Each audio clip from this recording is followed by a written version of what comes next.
When I was 6 years old, there was only one way I could get to sleep. A millimeter-wide magnetic strip that contained Dr. Seuss's If I Ran the Zoo. Later that same year, I saw Back to the Future for the first time. And the next day, I argued with my older brother until he caved in and bought me Chuck Berry's Greatest Hits. I listened to that tape until it broke, and when it did, I became a combat surgeon, using my mother's sewing scissors to cut the scotch tape to the perfect width because my salvation lived in that plastic ribbon.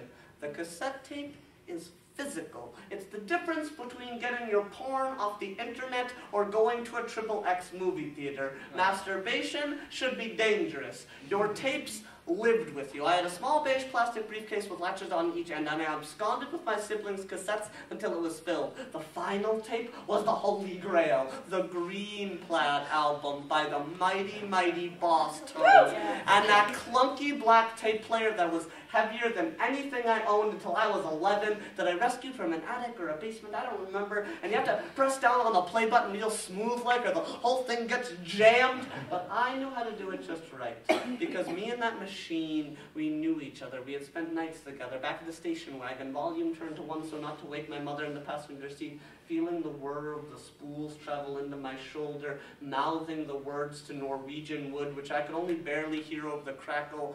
I liked the Beatles. They made albums you could listen to beginning to end, because jumping around from song to song is a pain in the ass on a cassette. So I tried to only buy albums where every song was good. This September, a friend of mine gave me an old Walkman of his, and I rolled the tea, and the people around me had these things.